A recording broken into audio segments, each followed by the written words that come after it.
नमस्कार, आप सभी का रमेश सुरेल यूट्यूब चैनल पर बहुत हार्दिक स्वागत है। बीएड को प्राथमिक शिक्षक भर्ती से बाहर करने को लेकर सुप्रीम कोर्ट ने 11 अगस्त 2023 को फैसला दिया। उसके बाद एक नया विवाद हुआ कि 11 अगस्त 2023 का फैसला कब से लागू होगा, मतलब 2018 से लागू होगा या 25 नवंबर 2021 से लागू होगा या 11 अगस्त 2023 से लागू होगा। इस लड़ाई को लेकर के अर्णव घोष वेस्ट बंगाल के बीएड कैंडिडेट सुप्रीम कोर्ट पहुंचे। उन्होंने एक मिसलेनियस एप्लीकेशन लगाई। उसकी सुनवाई 11 जनवरी 2024 को हुई। वो सुनवाई आपने मेरे यूट्यूब चैनल पर लाइव सुनी कि सुप्रीम कोर्ट के स्पेशल बेंच ने क्या टिप्पणी की, बीएड के वकीलों से क्या सवाल पूछे।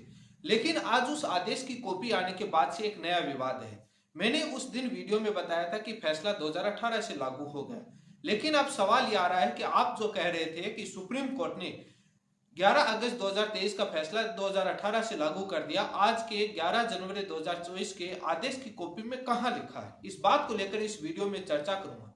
इसी के साथ इस बात पर चर्चा करूंगा कि जब सुप्रीम कोर्ट में 11 अगस्त 2023 के फैसले को लेकर जब चर्चाएं हो रही थी, उस समय doctor Abhishek Manu Singhvi supreme court के में सीनियर एडवोकेट बीएड की तरफ से पैरवी कर रहे थे। उन्होंने दलील दी थी कि बीएड स्टूडेंट प्राइमरी टीचर में 2010 से लाखों कर्मचारी काम कर रहे हैं शिक्षक के रूप में, क्या उनको हटाएंगे। आज इस बात पर चर्चा करूंगा कि क्या 2010 से लगे हुए बीएडधारी भी क्या 11 अगस्त 2023 के फैसले से हटेंगे। ये दो सवाल बहुत ज्यादा महत्वपूर्ण है। सबसे पहले मैं इस बात पर चर्चा करूंगा कि 11 जनवरी 2024 के फैसले में आदेश की कॉपी में क्या लिखा गया है। आपकी स्क्रीन पर उस आदेश की कॉपी है। बीएड और डीएलएड की तरफ से तमाम वकील उपस्थित हुए। स्पेशल बेंच थी justice Aniruddha Bose and justice Sudhanshu Dhulia ji की। ये चीफ जस्टिस के आदेश के तहत ये गठन किया गया। इस मामले की सुनवाई होती है तो बीएड की तरफ से doctor Abhishek Manu Singhvi, senior advocate Prashant Bhushan and तमाम एडवोकेट थे। बीटीसी डीएलएड की तरफ से वेस्ट बंगाल की तरफ से senior advocate Meenakshi Arora ji and बाकी स्टेट की तरफ से senior advocate Gopal Shankar Narayan, AR Mandeep Kalra and तमाम एडवोकेट और थे।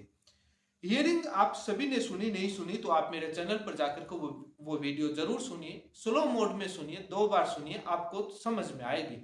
वो टिप्पणी भी मैंने 1 मिनट की वीडियो डाला है, उसको भी जरूर सुनिएगा। अब बात आती है कि आदेश में क्या लिखा है, वो आपकी स्क्रीन पर है, आप जरूर देखिएगा। लिखा है कि we are not inclined to entertain this application. हम इस एप्लीकेशन में इंटरटेन करने के लिए, विचार करने के लिए कोई हमारा झुकाव नहीं है। कोई हम इसमें इंटरटेन या इंटरफेयर कुछ भी समझे उसमें हम नहीं करना चाहते। This miscellaneous application is dismissed. That means ये याचिकाएं, ये जो एप्लीकेशन या आवेदन हम खारिज करते हैं। इसका मतलब क्या हुआ। अब ये सवाल आता है कि क्या फैसला 11 अगस्त 2023 से लागू होगा या बाद में 2018 से या 25 नवंबर 2021 से। इस पर एक बेसिक सा सवाल है। आप use your mind, reasoning, logical facts इसमें अप्लाई कीजिए। कैसे आप ये सवाल उन लोगों के जो उठा रहे हैं उनसे पूछना चाहता हूं। Arnav Ghosh West Bengal BEd candidate supreme court में क्या दलील लेकर गया था, उसकी मिसलेनियस एप्लीकेशन में प्रेयर क्या थी, वो आपने पढ़ी? नहीं पढ़ी तो आपकी स्क्रीन पर है point number 1, prayer of the miscellaneous application of Arnav Ghosh BEd candidate. उस एप्लीकेशन में क्या है? उस एप्लीकेशन में यह लिखा गया है कि मिसलेनियस एप्लीकेशन बिंदु संख्या 1 जो आपके स्क्रीन पर है कि 11 अगस्त 2023 के फैसले से पहले जो अपॉइंटमेंट हुए हैं उनको डिस्टर्ब नहीं किया जाए। जो 11 अगस्त 2023 के फैसले से पहले जो विज्ञापन जारी हो गए, उन्हीं विज्ञापन की शर्तों के योग्यता के अनुसार वो भर्ती प्रक्रियाएं जारी रहें और उनकी ज्वाइनिंग को कोई डिस्टरबेंस नहीं किया जाए। ये डिमांड थी 2023 से फैसले के पहले। क्या इस मांग को सुप्रीम कोर्ट ने स्वीकार किया या नहीं किया? ये बेसिक सवाल है। सुप्रीम कोर्ट ने ये एप्लीकेशन खारिज की। दैट मीन्स इस मांग को स्वीकार नहीं किया, एक्सेप्ट नहीं किया। जब इसका मतलब ये हुआ कि 2023 से पहले हुए रिक्रूटमेंट प्रोसेस में इंटरफेयर कर सकते हैं, डिस्टर्ब कर सकते हैं, अपॉइंटमेंट डिसकंटिन्यू कर सकते हैं। अब ये बात आती है कि आप दूसरा जो देखेंगे पेज नंबर 7 पर जो इन्होंने अपने ग्राउंड लगाए, ई पॉइंट, ए पॉइंट, जी पॉइंट, उसमें क्या लिखा है?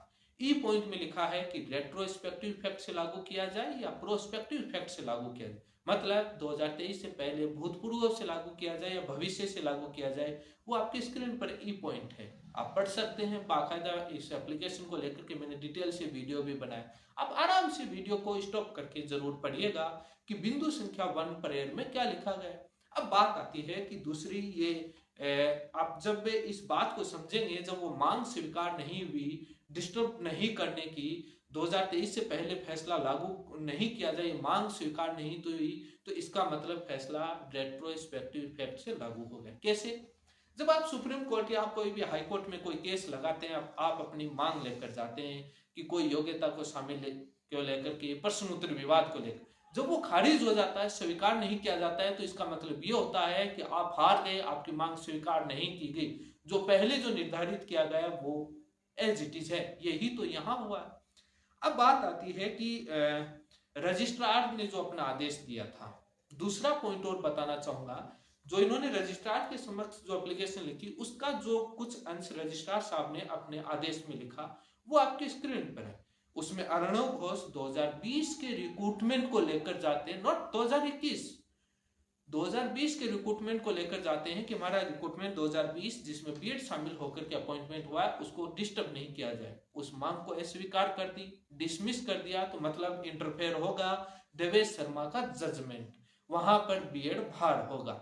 ये साफ साफ है। जब भी यह हाईकोर्ट में देवेश शर्मा का जजमेंट, ये मिसकलेनियस एप्लीकेशन रखी जाएगी या प्रेयर रखा जाएगा, तो वहां डायरेक्ट वो बाहर होने के आदेश होंगे।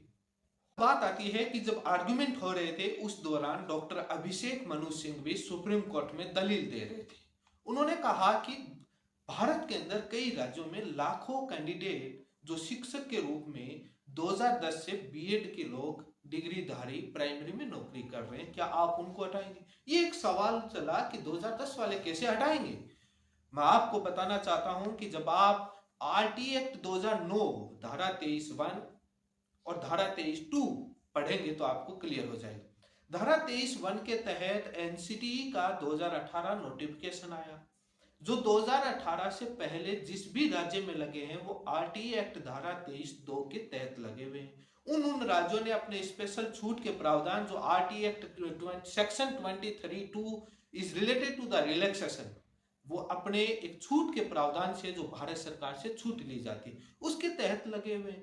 और जो 2018 के बाद लगे हैं वो सारे के सारे आपके आरटी एक्ट सेक्शन 23(1) के तहत लगे हैं। जो एनसीटी का नोटिफिकेशन आया वो लगे हैं धारा 23(2) के तहत। तो ये इश्यू नहीं बनता है कि 2010 और 2018 के, तभी कोर्ट ने कहा कि हमारे समक्ष ये इश्यू भी नहीं है, और वो बात सही भी है। तो दोनों ही कानूनी तौर पर देखेंगे,